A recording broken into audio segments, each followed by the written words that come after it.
Mesdames et messieurs, bonsoir et bienvenue dans l'invité de la rédaction, la cigarette électronique, le nouveau fléau du siècle. Au Maroc, un adolescent sur 8 utilise ou a déjà utilisé la cigarette électronique, une initiation qui se fait de plus en plus tôt.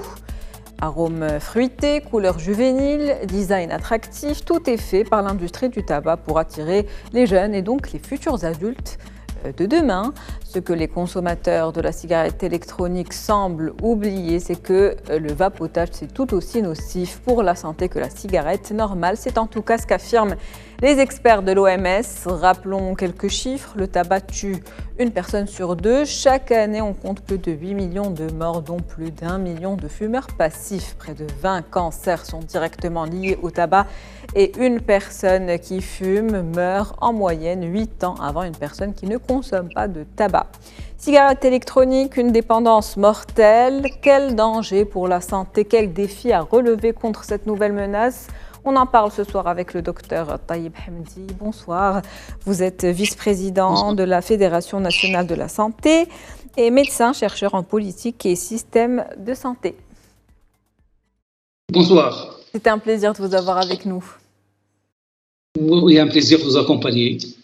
Dans l'un de vos écrits, Dr Hamdi, vous affirmez que la cigarette électronique est une menace mortelle pour les nouvelles générations. Quels sont les principaux effets de la cigarette électronique sur la santé? Il faut dire que cette année, le mois de mai, le 24 mai, l'Organisation mondiale de la santé va célébrer cette journée et en la consacrant à la cigarette électronique, à la cigarette chez les enfants, chez les jeunes et surtout à l'industrie du tabac, parce que de plus en plus l'industrie du tabac est impliquée malheureusement dans la publicité attractive de cette cigarette auprès des jeunes et des enfants. Avant, on ne parlait que de cigarettes électroniques et peut-être on disait que la cigarette électronique, avec un point d'interrogation, c'est un danger pour les non-fumeurs, pour les enfants, pour les femmes enceintes, mais pour les personnes qui veulent arrêter, cesser de fumer, la cigarette électronique, peut-être ce serait une alternative. Actuellement, les experts, l'OMS, recommandent de ne plus promouvoir la cigarette électronique comme alternative, comme soutien de sevrage, parce que ça, c'est justement, il est nuisible pour la santé, aussi bien que la cigarette, que le tabac classique, avec un impact sur les maladies cardiovasculaires, les maladies respiratoires et éventuellement un risque de cancer et certainement un risque de dépendance. Donc là, ce sont les grands risques de la cigarette électronique. D'autant plus que comme on utilise des liquides, on ne sent pas le nombre de cigarettes qui sont consommées. Donc une personne qui vapote a tendance à le faire toute la journée. On ne se rend pas compte de la dangerosité de ce geste. Effectivement, et d'ailleurs, il faut dire que le geste en lui-même, c'est une dépendance. Le fait de vapoter toute la journée, donc c'est un geste de la main, c'est un geste de la bouche, c'est un tremplin vers une addiction du tabac classique. D'ailleurs, des études ont montré que les gens qui fument la cigarette électronique, ils ont tendance à passer vers le tabac classique avec un risque qui peut arriver jusqu'à 3 fois. Ça d'une part. Deuxièmement, le fait de penser que la cigarette électronique c'est moins nocif, c'est pour la santé, c'est moins dangereux pour la santé, moins dangereux pour la santé, encourage des gens à abuser, comme vous l'avez bien signalé, de la cigarette électronique. Or, si la cigarette électronique contient moins de substances que le tabac classique, ça ne veut pas dire qu'il est moins toxique, ça ne veut pas dire qu'il est moins dangereux pour la santé. Et en plus, la cigarette électronique, même, il y a un risque aussi de tabagisme passif pour l'entourage. Donc, à même échelle, l'OMS considère à même échelle le danger, la gravité de la cigarette électronique comme le tabac classique. Mais ça, bien sûr, il y a des études qui sont en cours. Mais la prévention, la précaution, c'est de ne plus adresser un faux message au grand public, de dire que la cigarette électronique, c'est moins grave, il n'y a pas de danger. Et le deuxième faux message, c'est que la cigarette électronique il pourrait aider à sevrer le tabac sans danger, sans gravité. Aucune étude ne l'a confirmé jusqu'à présent.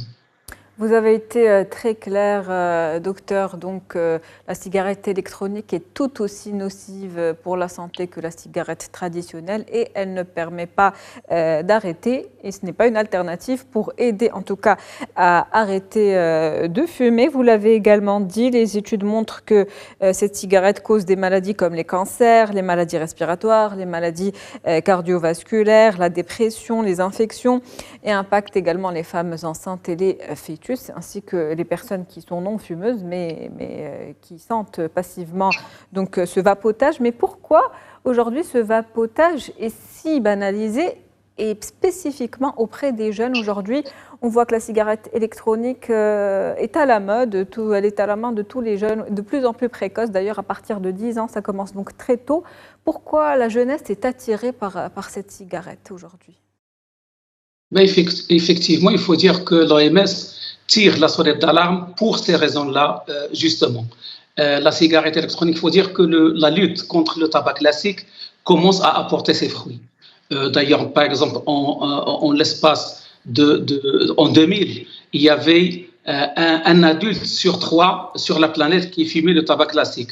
En 2021, il y a un adulte sur 5. Donc, c'est beaucoup moins qu'en 2020 qui fument le tabac classique. Et on sait que, parce que le tabac classique, ça se fumait il y a 500-6 ans avant aujourd'hui. Mais ce n'est qu'en 1950 qu'on a eu des études qui ont montré la gravité, la dangerosité du tabac sur la santé humaine. Donc, autant pour le tabac classique, on ne savait pas. Maintenant, pour la cigarette électronique, on sait. Et on sait que le fait, par exemple, maintenant, nous sommes tous d'accord, même l'industrie du tabac, il est d'accord pour dire que la cigarette électronique, il n'est pas sans gravité pour les gens qui ne fument pas. D'ailleurs, l'industrie du tabac ne recommande pas la cigarette électronique pour les adultes non-fumeurs. Il ne la recommande pas pour les jeunes, pour les enfants, pour les adolescents. Il ne la recommande pas pour les femmes enceintes. Si on ne prend que ça, que ces groupes qui sont des non-fumeurs, qui sont des enfants, des jeunes et des femmes enceintes, même l'industrie du tabac ne recommande pas les cigarettes électroniques. Or, qu'est-ce qu'on trouve? On trouve qu'il y a des cigarettes électroniques jetables, à prix accessible, qui sont de toutes les couleurs, qui ont des goûts de marshmallow, de caramel, de chocolat, qui ont des dessins d'enfants. Est-ce que ces cigarettes électroniques sont réellement destinées aux adultes fumeurs qui veulent cesser de fumer? Mais pas du tout. Vous pointez donc du doigt l'industrie du tabac, professeur?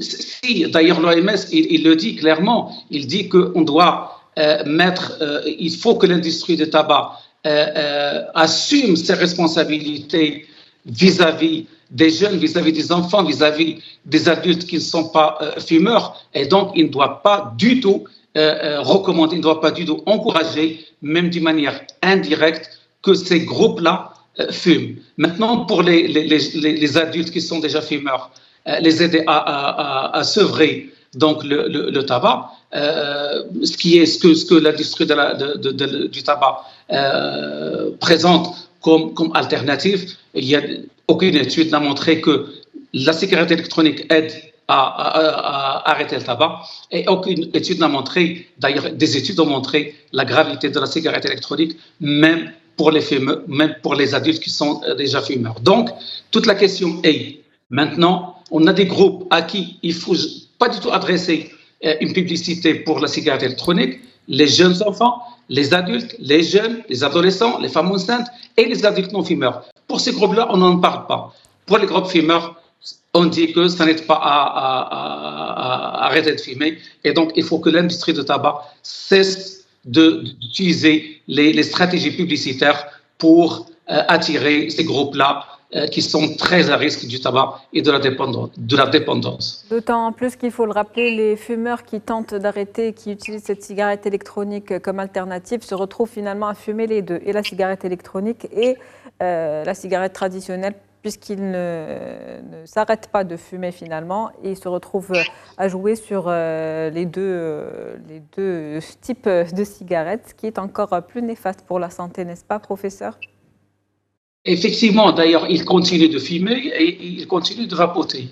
Et donc, et d'ailleurs, l'industrie... À ce moment-là, on a un risque qui est double. Il y a un risque, bien sûr, qui est additif. Le risque, les risques s'additionnent, donc il y a un risque additif qui se cumule.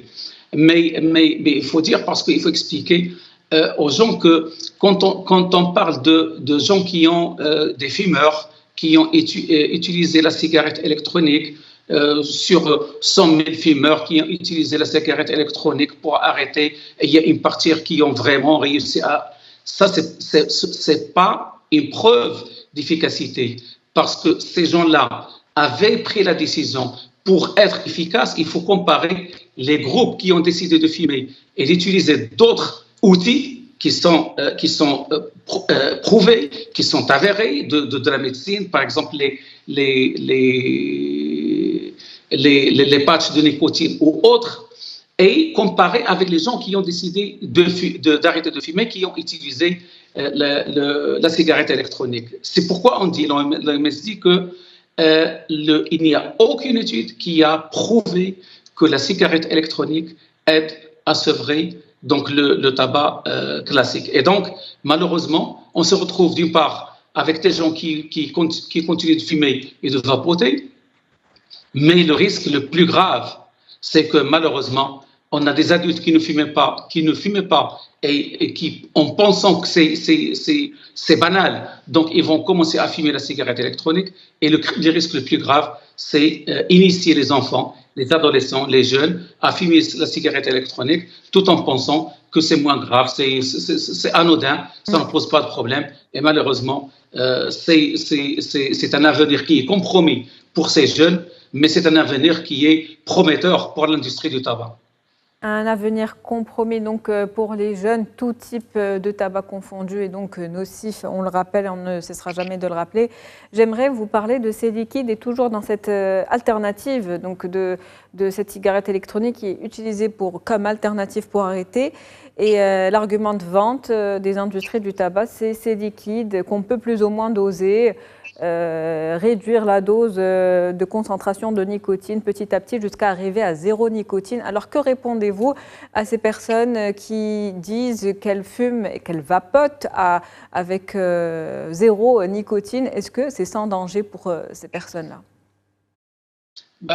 Il faut rappeler que dans la cigarette classique, la nicotine, ce n'est pas la substance qui cause le cancer, ce n'est pas la substance qui cause les maladies respiratoires, cardiaques et autres maladies. Il y a plus de 20 cancers qui sont causés par le tabac, plus de 21 maladies chroniques qui sont causées par le tabac, on en passe. Ce n'est pas la nicotine. La nicotine, ça donne la dépendance. Et donc, il y a d'autres substances qui sont à l'origine des maladies cardiaques, respiratoires, des cancers dans le tabac, qu'on retrouve également dans la cigarette électronique sur la nicotine.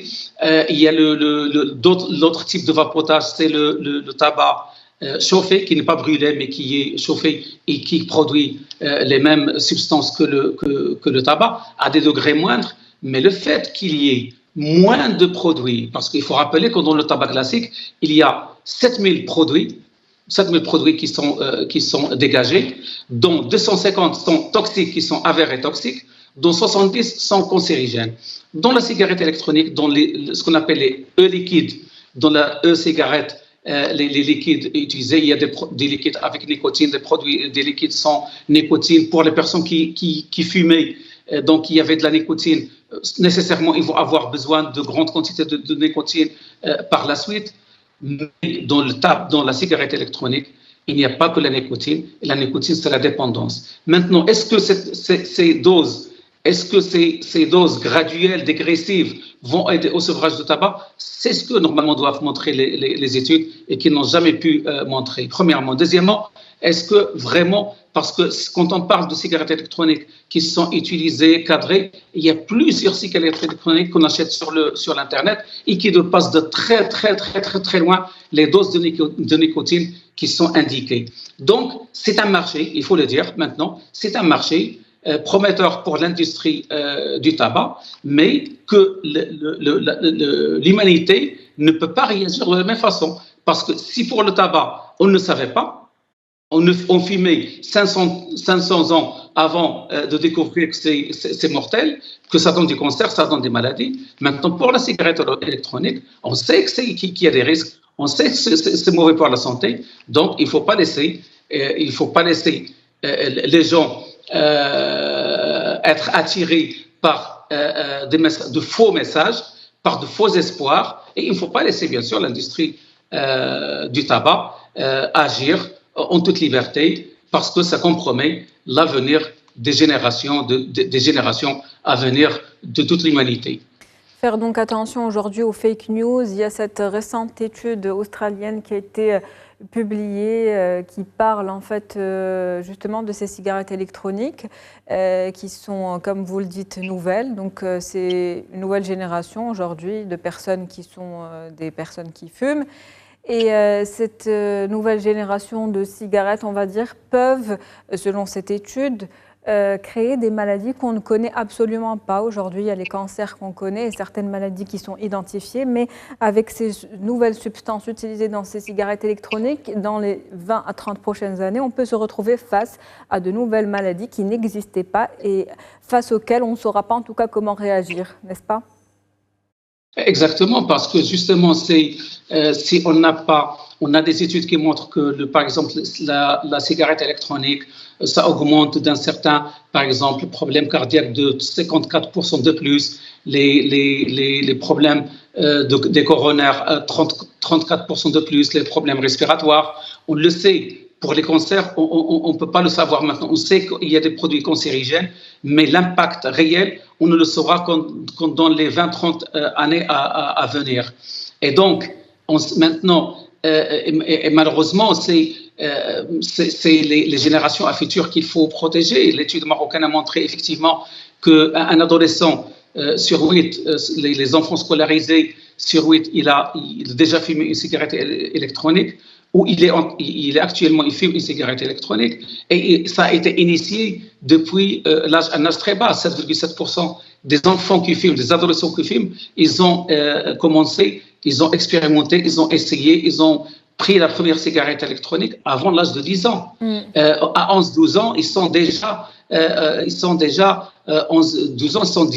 un enfant sur 10. À 13-14 ans, ils sont déjà un enfant sur 4 qui a déjà pris la cigarette électronique. En moyenne, c'est généralement à partir de l'âge de 14 ans. Mais c'est dire que si on n'agit pas, si on laisse faire, malheureusement, on aura toute une génération, des générations qu'on espérait sans tabac, mais on aura des générations avec tabac. Il faut dire la relation entre cigarettes électroniques, tabac, cannabis, autres addictions. Il y a des passerelles qui sont très faciles entre les addictions et malheureusement, ça va compromettre tous les efforts qui ont été déployés jusqu'à présent pour combattre la cigarette. Il faut donc aujourd'hui tirer la sonnette d'alarme. C'est ce qu'on essaie de faire avec cet entretien avec vous, docteur. Rappelons une autre étude récente qui dit que l'usage de la cigarette électronique crée la dépendance et multiplie presque par 3 le risque de l'initiation à la cigarette classique, c'est-à-dire que la dépendance est 3 fois plus importante au niveau de la cigarette électronique que la cigarette traditionnelle. Un chiffre qu'il faut quand même rappeler aux téléspectateurs, surtout les enfants qui commencent de manière précoce, comme vous venez de le dire, avant 10 ans, à certains moments, ce qui est très très grave aujourd'hui. Quels sont les signes, en tout cas avant-coureurs, que les utilisateurs de la cigarette électronique devraient aujourd'hui surveiller concernant leur santé déjà pulmonaire ? Alors, les signes avant-coureurs, c'est ne pas fumer, c'est ne pas prendre la cigarette électronique. Parce que dans la cigarette électronique, comme dans le tabac, il y a des effets qui sont immédiats. Immédiats, ça veut dire on a une toux, une gêne respiratoire, un sifflement au niveau du thorax, du poumon. Mais il y a surtout la gravité. Vous savez, en médecine, en matière de santé, les choses qui font mal, c'est-à-dire qui créent des douleurs, sont les choses les plus faciles à traiter. Pourquoi quelqu'un qui a une fracture, il va venir certainement voir le médecin. Mais quelqu'un qui a une hypertension artérielle, qui ne sent pas, qui n'a aucun symptôme, va finir par le tuer sans le savoir. Donc, l'effet immédiat, ce sont des signes respiratoires, mais malheureusement, l'effet le plus grave, ce sont les effets à long terme. Ce sont des effets au niveau cardiovasculaire, des AVC, des accidents vasculaires cérébraux, des attaques cardiaques, des maladies de l'œil, c'est des maladies. Il faut rappeler que ça donne l'obésité, ça donne des maladies chroniques, ça donne le diabète, ça donne beaucoup de choses, qui viennent se cumuler à travers le temps. Donc le risque des toxiques se cumule à travers le temps. Merci à vous, docteur. Donc, comme vous venez de le dire, la cigarette, ça provoque des effets à long terme et qui sont silencieux jusqu'à ce qu'il soit plutôt trop tard. Donc, on continue à tirer la sonnette d'alarme lors de cette émission et il faut faire attention, essayer d'éviter de fumer, arrêter complètement parce que, comme vous l'avez dit, 200 substances chimiques dans les cigarettes consommées, le plus souvent des substances qui sont cancérigènes et qui sont mauvaises pour la santé, qu'il s'agisse de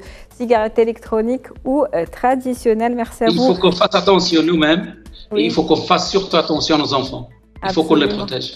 Absolument, protéger les générations à venir de ces vapotages. Merci à vous, monsieur Taïb Hamdi. Je rappelle que vous êtes président de la Fédération nationale de la santé. Vous êtes également médecin, chercheur en politique et système de santé. C'était un plaisir de vous avoir avec nous. Merci pour toutes ces précisions.